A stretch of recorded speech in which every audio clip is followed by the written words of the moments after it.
Hello guys, welcome back again to another tutorial. My name is Dorothy. In today's video I'll be sharing with you how I cut and sew this beautiful short jacket. This jacket is also known as Bolero jacket, so if this is something you're interested in, please watch this video to the end. But before we get right into this video, if you have been following this channel for a while now, you will know that I have made a bustier dress which you see me putting on right now with this particular fabric, and I've also made a kimono jacket with it. So if you haven't seen any of this video, please check out those videos after you're done watching this one. Okay, thank you. Now let's get started with the video. So I'm using this beautiful Ankara print for this tutorial. I have used this Ankara print before to make a bustier dress and also a kimono jacket. So this is the leftover of the Ankara print. Already I have folded my fabric into 4, as you can see, because we'll be drafting the front and the back pattern together. Now, to know the exact portion of fabric that you will be needing to make this jacket, that is if you are cutting from a larger portion of fabric, you will simply use the biggest body measurement. And for me here, the biggest body measurement is the bust. So you divide the bust by 4 plus 4 inches sewing allowance, then you measure your desired length for the jacket. Okay, we are using the bust as the biggest body measurement here because this jacket will just stop at the waistline. On this upper edge here, I'm going to rule an horizontal line, and this line will serve as the shoulder line. So on this shoulder line, I'll be imputing my shoulder measurement, and what I did, I divided the shoulder measurement by 2 and I mark it. Still on this shoulder line, I marked the neckline measurement, and the neck width I am working with is 3 inches while the neck depth is 3 inches. This is for the front neckline. Okay, then I will use my chalk to connect the 2 points together to create a round neckline. As for the back neckline, the neck width remained 3 inches while the neck depth I came down by 1 inch. Now I will use my chalk to create a round neckline all the way to meet the neck width, just the way you see me doing. On this point, I mark my shoulder measurement. I came down from that point by 7.5 inches for the armhole line. To get the armhole line, you divide the bust circumference by 6, and whatever you have, you add 1.5 inch to it. Now I connected this line on a straight line, that is the armhole line. Then I extended the line horizontally like so, and this horizontal line will serve as the chest line. On the armhole line, I divided it into 2, then I marked the midpoint. On this midpoint, I came in by 1/2 inch and I make a mark there. Then here on the chest line, I divided the bust circumference that I'm working with by 4 and I marked it as well. Now I'm going to use my curve ruler to connect the points together to create the armhole curve. So I'll simply place my curve ruler like this, then I'll connect a curve from the midpoint of this armhole line all the way to the chest line, and this is the back armhole. As for the front armhole, I will simply use my straight ruler to connect a slant line from the shoulder to meet the 1/2 inch point I marked on the armhole midpoint. Then I use the curve side of my ruler to connect a curve line from the midpoint to meet the chest line. I hope you understand. You know the front armhole is usually deeper than the back armhole. To slanten the shoulder, on the armhole line, I came down by 1/2 inch and I marked that. Now I'll connect a slant line from the neckline to meet the point I mark 1/2 inch. To mark the length of this jacket, I simply placed my tape rule on the shoulder line, then I came down by 16 inches for the waistline measurement. That is where the jacket will stop. Then I add 1 inch sewing allowance to it. Now I'll use my straight ruler to connect this point that I mark horizontally. On this waistline, I divided my waist circumference by 4 and I marked it. Then I added 2 inches sewing allowance to it. On the chest line, I added 2 inches sewing allowance to the armhole measurement. Now I will use my ruler to connect the points together. Now I'll go ahead and cut this out. I will simply start cutting from the length all the way to the side, just the way you see me doing. Now when I get to the neckline, I'll first of all cut out the back neckline. Later we'll adjust the front neckline. Then I went ahead to cut on the shoulder slant, then on the back armhole. I will separate the front piece from the back piece, then I will work on the front neckline and the armhole.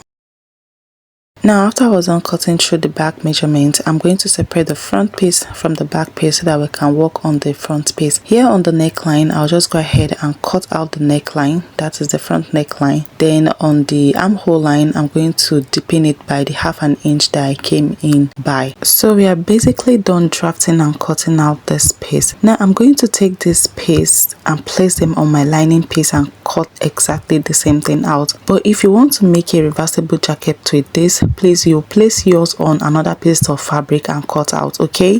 So guys, this is what I have after I was done placing my Ankara pieces on my lining piece to cut out the lining piece for it. And I also iron gum still on both the lining and the fabric, so go ahead and do the same thing. Now I'll keep the lining aside while we work on the... Did I mention that when you are done drafting and cutting, you need to cut your front piece into 2 separate pieces? Please go ahead and do that. I think I didn't say that because my front piece already came in pieces, so I placed my front piece on the back piece right side facing each other. And I will head over to the sewing machine and join the shoulder and the both side. I will do the same thing to the lining piece as well. I will simply place the back piece flat on the table, then I'll place one side of the front piece on each side, right side facing each other. Then I'll place the second side front on the second side, right side facing each other. Then I'll go ahead and join the shoulder line and the both side. So guys, this is what I have after I was done joining the shoulder line and the both side. After I was done joining the shoulder line and the both side, I decided to fit it. Let me see what it looks like, and I discovered that there is excess fabric at the back. Now to eliminate that excess fabric, I arranged my back piece like this. I make sure that the both neckline are in place, everything is well arranged. Then on the length here, I came in by 1/2 inch. Then I want the dart to stop at 12 inches, so I went up by 12 inches for the dart length. Then I'll use my chalk to connect these 2 points together. Now I'll head over to the sewing machine and sew this. I'll do the same thing to the lining piece as well. So guys, this is what I have after I was on sewing the dart. So I have successfully eliminated excess fabric on the back piece. So the next thing we'll be doing is to work on the sleeve. So on the armhole, I went ahead to measure round it, and when I did that, I had 10 inches. I'm going to do the same thing to the second armhole as well. I'll simply place my measuring tape on the shoulder line and I'll measure through, and I had the same 10 inches. Now I'll be using this 10 inches to cut out the sleeve armhole. So I'll go ahead and fold my fabric into 4 because we'll be cutting the both sleeve together. This is what I have. My fabric is already folded into 4. I'm going to use my scissors to trim out these edges so we can have even fold on the edge here, okay? So from this top here, I'm going to measure down my sleeve length, and the sleeve length I'm working with is 10 inches. Then I added 2 inches folding allowance to it, or hemming allowance, whichever. I'm going to connect this point that I mark horizontally. From this top here, let's just call it the slip cap. I came down by 4 inches for the sleeve pipe set, and I connected the point horizontally as well. Now I'm going to connect a slant line from this point to this point. And here on the slant line, I'll divide it into 2 and I'll mark the midpoint. On this midpoint, I'm going to mark 1/2 inch downward. Okay, I'll come down by 1/2 inch. From this sleeve curve here, I'm just going to create the armhole curve just the way you see me doing. Okay, after that, I'm going to measure it to see what I have, and I had 10 inches that I was working with, and I added 1/2 inch sewing allowance to it just in case. On this sleeve length here, I'm going to divide my round sleeve by 2 and I mark it. Then I added 1 inch sewing allowance to it. Now I'm going to use my ruler to connect these 2 points together, and that's all. So I'll go ahead and cut this out.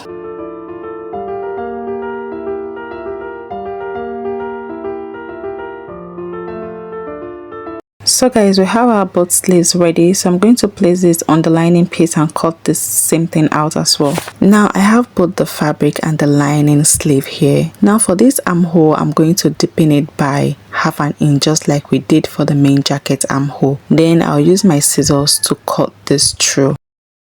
So the next thing I'll be doing is to fold the sleeve into 2. Then I'll head over to the sewing machine and go and sew this side by the 1/2 inch sewing allowance that I left, and I'll do the same thing for all the spaces. So guys, this is what I have after I was on sewing the sleeve. Now I'm going to head over to the sewing machine and I'll join the sleeve to the jacket. After fixing the sleeve to the jacket, the next thing that I'll be doing is to attach my lining to the main fabric. So what I'll just do now, I'm going to turn my lining piece to the wrong side. Now I'll place my main fabric inside the lining piece, right side facing each other, okay? While arranging the both pieces together, make sure that all the edges are in place. I make sure that the shoulder lines are in place, then I use my pin to secure it. Then I'll go ahead and arrange all the side just the way you see me doing, and I'll use my pin to secure it, okay? In this case, we are going to have inseam finishing. There will be no joining on the side, so just watch what I am doing and go ahead and do the same thing as well.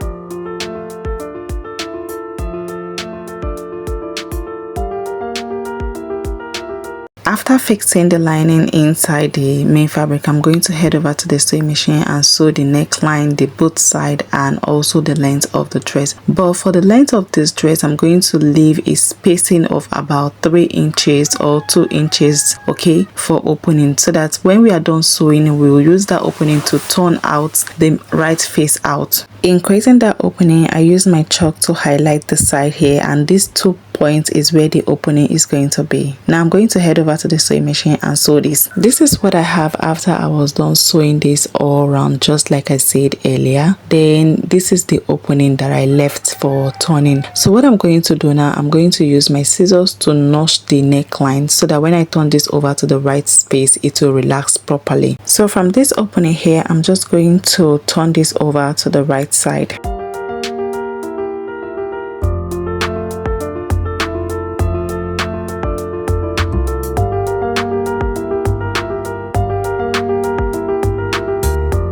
So guys, this is what it looks like after I was done turning. If you do this with another pieces of fabric as the lining, this is how it's going to come out looking like. So the next thing I'm going to be doing, I'm going to head over to the ironing table and I'll iron this flat. After ironing, the next thing that I'll be doing is to hem the length of the sleeve, okay? So I'll just fold in the rough edges like this inside, then I'll fold in that of the lining as well, and I'll cover it together. Make sure that the seams line are in place, then I'll top stitch on it, and that will be all. So let me go and do this and bring it so you see what we have. So guys, this is what I have after I was done hemming my sleeve, and I did the same thing to the second sleeve as well. So the last thing we'll be doing is to close up the allowance that we left for turning. So what I'm just going to do is I'm going to place my hemming gum in between, then use my pressing iron to iron that part out. So guys, this is what it looks like after I was done using my iron to iron this slat. You can see how neat and how beautiful this looks. If you use another pieces of fabric as the lining, you'll be having the same thing as well, okay? So the last thing I'll be doing, I'll be using this stylish bias that I got from the market to fix to the center front, okay? So I'll just place it like this, then I'll head over to the sewing machine and I'll run it top stitch downward, and I'll do the same thing to the second side as well.